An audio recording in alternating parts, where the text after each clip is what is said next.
Espero que sim.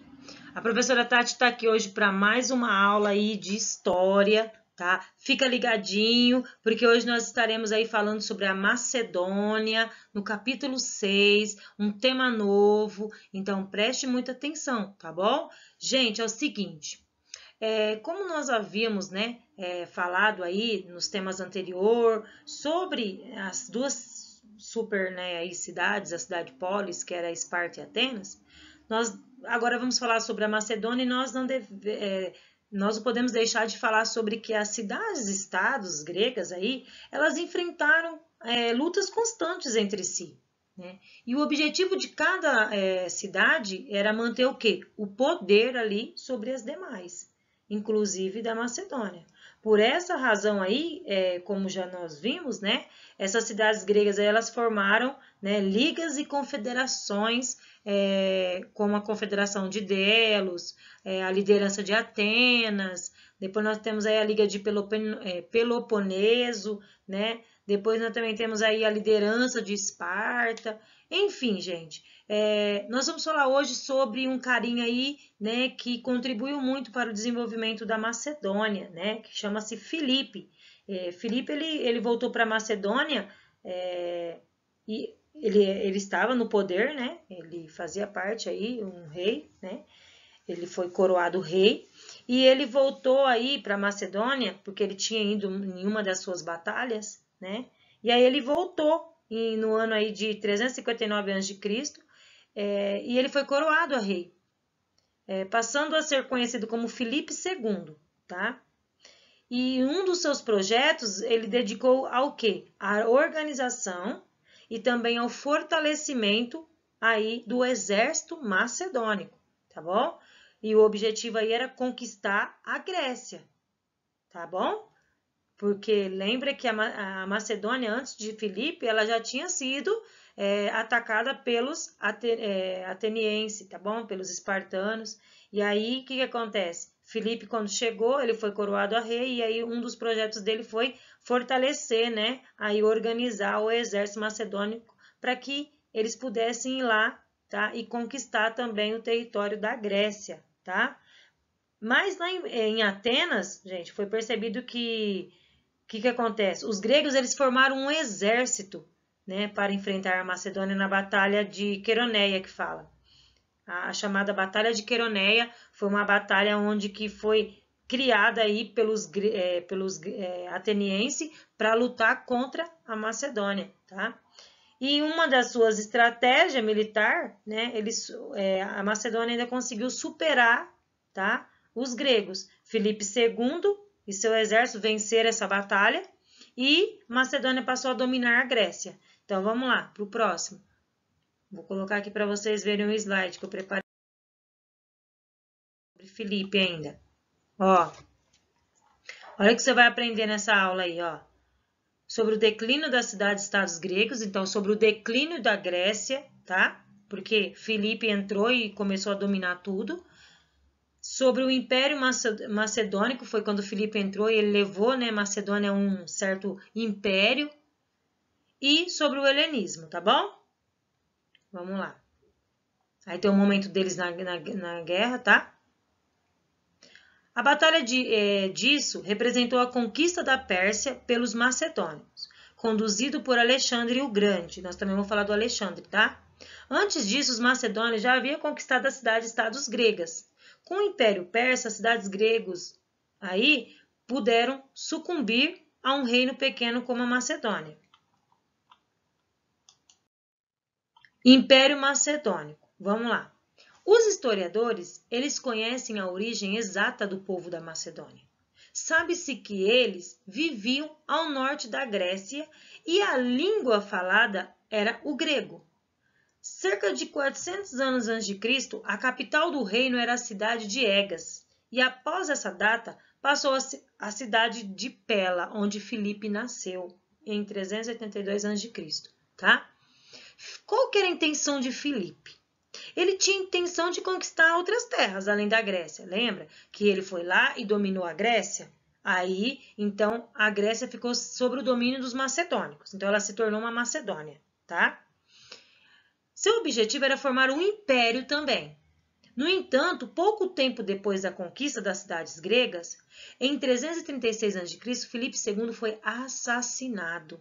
E em seu palácio ainda, hein? O seu filho foi coroado rei aos 20 anos de idade. Porque vocês sabem, né, gente? Que lá, assim, principalmente, né, na Europa, e até hoje, né, acontece isso ainda, onde o pai, né, se o pai tiver como um rei e ele chegar a falecer, quem fica no lugar dele é o primogênito, né, é o filho mais velho. Então, o Filipe II foi assassinado, tá? E quem entrou no seu trono, para entrar no seu trono, foi o seu filho Alexandre III, conhecido como Alexandre o Grande. Vamos lá. Alexandre III, o Grande, tá? Alexandre, ele foi um conquistador do Império Persa, foi um dos mais importantes militares do mundo antigo. E na sua infância, ele teve como tutor, sabe quem? O grande filósofo Aristóteles. Ele teve ensinamento de Aristóteles. Então, ele tinha uma certa, né, aí, inteligência, um domínio de estratégia também para poder atacar os territórios que ele gostaria de se tornar ali, né, o rei, tá? E Aristóteles, ele ensinou-lhe a retórica e a literatura. E também estimulou seu interesse pela ciência, medicina e filosofia. Olha aí, né? Quantas conquistas Aristóteles lançou sobre a vida de Alexandre o Grande. Bom, aqui tem, né? Aí no livro de vocês também tem sobre Alexandre, que ele foi um fundador de cidades por excelência. Ele era muito inteligente, gente. Só sobre a designação de Alexandria, fundou 70 cidades entre o Nilo e o Indo. A cidade de Alexandria foi fundada por Alexandre o Grande, por isso o nome Alexandria, tá? A polis grega clássica foi o modelo seguido, passando a ser considerada paradigma de civilização. Sendo que uma das características mais marcantes da polis instituída por Alexandre foi a democracia, tá bom? Então, Alexandre ele colocou a democracia também como seu plano de governo. Sobre a morte de Alexandre. Bom, olha aí, ele está, eu peguei uma imagem para vocês verem, né? As pessoas ali, porque ele era rei, então as pessoas ficavam ali cuidando dele com todo cuidado. Após a morte de Alexandre, Ptolomeu, general, a quem coube o Egito, e seus descendentes transformaram a cidade de Alexandria em um grande centro cultural, reunindo a cultura grega com a oriental. A presença de cientistas e pensadores de diferentes lugares e a organização de uma biblioteca impulsionaram as pesquisas em diversas áreas, como a matemática, a geografia, a astronomia, a filosofia e até mesmo a medicina. Tá vendo então como foi, né? Através depois Alexandre saiu, veio Ptolomeu e aí começou, né, a se transformar essa cidade de Alexandria, se tornando aí no centro histórico, cultural, para todas as nações puderem saber, né, ali o que foi vivenciado. E essa biblioteca, né, ela ali tinha, né, nesse lugar da biblioteca, vou mostrar para vocês, ficava ali reunidos grandes historiadores, né, filósofos, cientistas, tudo fazendo história, tudo ali pesquisando, tá bom? A Biblioteca de Alexandria e seu museu se tornaram sobre os reinados aí, né, e museus, o maior polo do conhecimento completo acervo de obras da antiguidade. Sobre o helenismo. Após a morte de Alexandre, o que Ptolomeu fez? O general, né? E seus descendentes transformaram a cidade de Alexandria em um grande centro cultural, como eu já havia falado ali para vocês. Alexandre, lá embaixo, ó, ele reuniu a cultura da Grécia com a dos povos que ele tinha conquistado, né? Persas. Então, ele foi juntando todos esses povos aí, Ptolomeu, e fez o quê? Fazendo com que a cultura de cada povo conquistado fosse respeitada.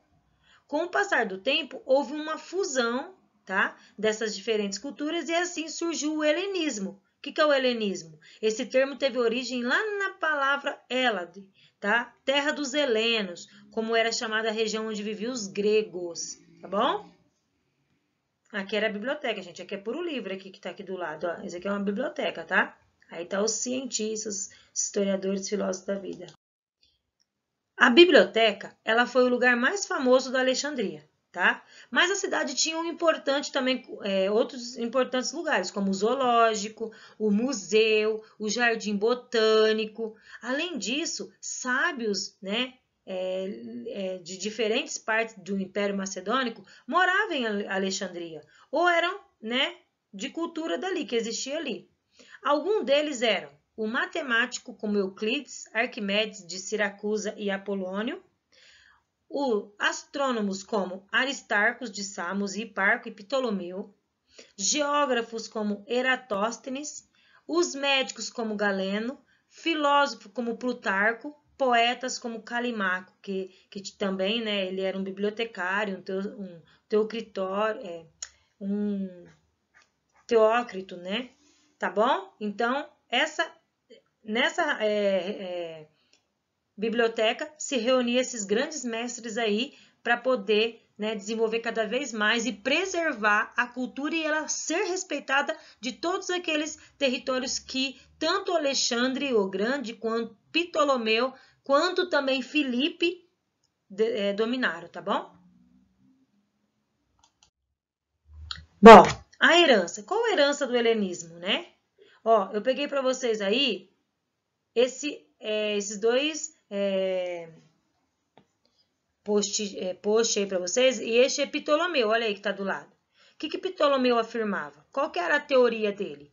Ele afirmava que a Terra estava no centro do universo e que todos os demais astros giravam em torno dela. Então, é a teoria geocêntrica, né? É a Terra no centro do universo, a geocêntrica, tá bom? E nós temos também aí o Aristarco, né, de Samos. Ele aí afirmou que a Terra gira em torno do Sol e de si mesmo. Então, é outra teoria, é pensamentos diferentes, tá? Também declarou que a Lua gira em torno da Terra. Essas afirmações foram feitas muito tempo antes de serem comprovadas. Bom, as ideias desses filósofos, cientistas, geógrafos, matemáticos e sábios helenísticos de outras áreas foram fundamentais para a construção do conhecimento sobre o mundo que nós temos hoje, entendeu? Contudo, talvez a herança mais importante do helenismo seja a situação que possibilitou toda essa produção. A troca de ideias. Nós estamos trocando ideias todo momento se nós formos analisar, entendeu? A gente está trocando de ideias todo momento, a gente está compartilhando histórias todo momento, né? E também vai se aprofundando o conhecimento que tem como característica dessa época, resultante do contato entre pessoas vindas de diferentes partes do mundo. Nós somos aqui pessoas que também, né, fazem parte de todos esses estudos, né, tidos por esses grandes filósofos cientistas aí. Porque quando os europeus chegaram aqui, eles influenciaram aqui a cultura deles aqui para nós, né? Então, é mundial isso daí. Todas as ideias desses filósofos aí, desses pensadores, eles influenciaram na nossa cultura hoje também, tá bom? Bom, chegou agora o momento que é com vocês, tá? Vocês irão fazer os exercícios com muito capricho lá no livro, na página 22, 24, 28, 29, 30 e 31, tá bom? São essas partes que vocês terão que fazer e nós iremos fazer a correção na aula do Zoom, tá? Outra coisa, eu quero falar para vocês viram aqui, gente, que eu estou hoje de estilo, né, festa junina, nós estamos no meio junino. Eu quero falar para vocês que na nossa aula de segunda-feira nós iremos promover aí, tá, uma festa junina virtual, um café filosófico junino. Nós iremos aí compartilhar algumas histórias, tá, referente a essa data que nós estamos vivenciando, né, que é junho. E depois nós iremos fazer algumas dinâmicas também. É o nosso, se prepara aí, tá? Se caracteriza também, pede para a mamãe fazer aquele bolinho, para que nós possamos aí juntos festejar. celebrar esse momento aí, tá bom? Beijos, meus chuchuzinhos, amo todos e até a nossa próxima aula.